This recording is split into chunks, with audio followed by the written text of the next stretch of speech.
वर्षभर टिकणारे रव्याचे खुसखुशीत जाळीदार पळीपापड घरच्या घरी चिकटणार नाहीत किंवा तुटणार नाहीत. परफेक्ट कशा बनवायच्या ह्याच्या खूप साऱ्या सिक्रेट टिप्स यामध्ये सांगितलेल्या आहेत. नमस्कार, आज आपण बनवणार आहोत खूप सोपे आणि क्रिस्पी रव्याचे पळीपापड.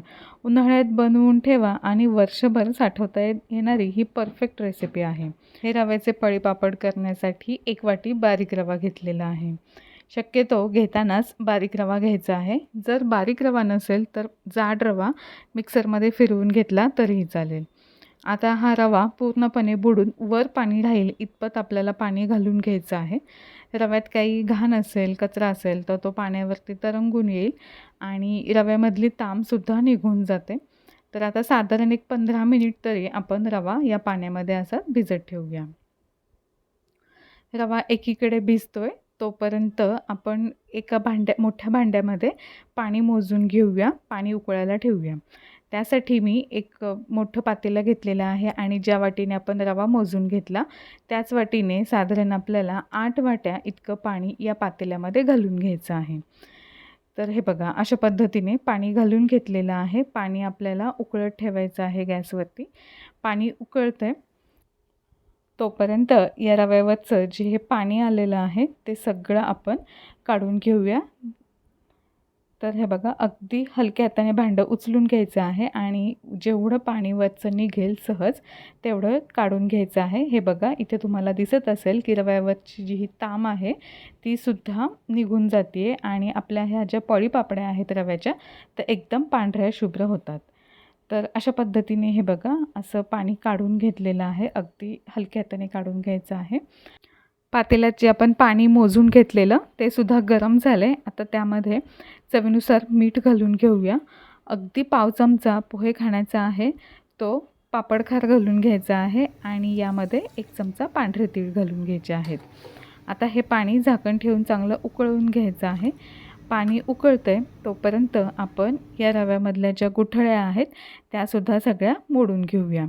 चमच्याने गुठळ्या मोडून घेतल्या की मग यामध्ये हे मिश्रण थोडं थोडं घालून घ्यायचं आहे आणि दुसऱ्या हाताने आपल्याला पळीने किंवा मोठा चमचा घ्यायचा आहे, त्याने सगळं हे एकत्र करून घ्यायचं आहे. रव्याच्या गुठळ्या होता कामा नये. पाणी उकळल्यानंतर अगदी गॅस मंद आचेवर करायचा आणि रवा यामध्ये मिक्स करून घ्यायचा आहे. रवा छान एकत्र झाल्यानंतर सुद्धा आपल्याला अजिबातही हे मिश्रण तसंच ठेवायचं नाही आहे. सतत आपल्याला तळापासून चमच्याने हलवून घ्यायचं आहे, म्हणजे रव्याच्या गुठळ्या होत नाही. आता सुरुवातीला जरी हे मिश्रण पातळ वाटत असेल तरीसुद्धा आपण हे जसं रवा शिजत जातो तसं हे मिश्रण घट्ट होत जातं. तर हे बघा, अशा पद्धतीने आता एक 10 मिनिट झालेले आहेत. 10 मिनिटानंतर अशा पद्धतीचं मिश्रण झालेलं दिसेल. इथे हे रव्याचं हे जे मिश्रण आहे ते चांगलं शिजणं खूप महत्त्वाचं आहे. उकळी आल्यानंतरसुद्धा एक 15 मिनिट तरी आपल्याला हा रवा या पाण्यामध्ये चांगला शिजवून घ्यायचा आहे.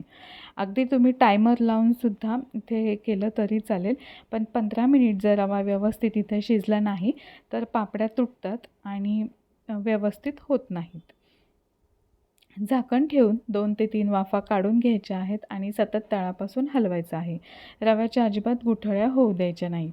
त्यानंतर एका प्लॅस्टिक शीटवरती आपल्याला हे पळीपापड घालून घ्यायचे आहेत. पळीपापड घालताना सुद्धा हे बघा, अशा पद्धतीने एकदा हे मिश्रण शीटवरती सोडलं की आपल्याला हे खूप पसरवायचं नाही आहे. स्वतःहून जेवढं पसरलं जाईल तेवढंच अगदी हलक्या हाताने चमच्याने हे पसरवायचं आहे. खूप दाबायचं नाही किंवा खूप पसरवायचं नाही आहे, नाहीतर पापड्या या प्लॅस्टिकच्या कागदाला चिटकून बसतात. तर हे बघा, अशा पद्धतीने हे आपण सगळ्या पापड्या इथे घालून घेतलेल्या आहेत. मिश्रण थोडंसं थंड होऊ द्यायचं आहे. खूप जरी थंड झालं तरीसुद्धा काय होतं की घट्ट होतं हे रव्याचं मिश्रण आणि पापड्या जाड जाड होतात. तर अशा पद्धतीने या रव्याच्या पळीपापड्या घालून घेतलेल्या आहेत.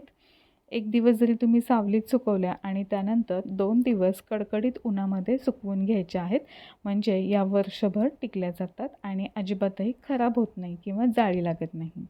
तर हे बघा, अशा पद्धतीने आपल्या या रव्याच्या पळीपापड्या 2 दिवस उन्हामध्ये सुकवल्यानंतर तयार झालेल्या आहेत.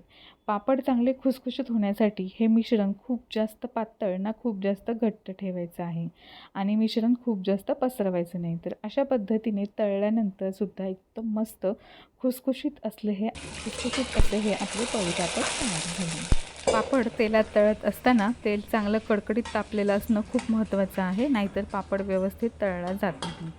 तर अशा पद्धतीने आजचे हे पापड आवडले असेल तर व्हिडिओला लाईक, शेअर करा आणि आपल्या यूट्यूब चॅनलला सबस्क्राईब करायला विसरू नका. अशाच रेसिपी घेऊन भेटूया. तोपर्यंत धन्यवाद.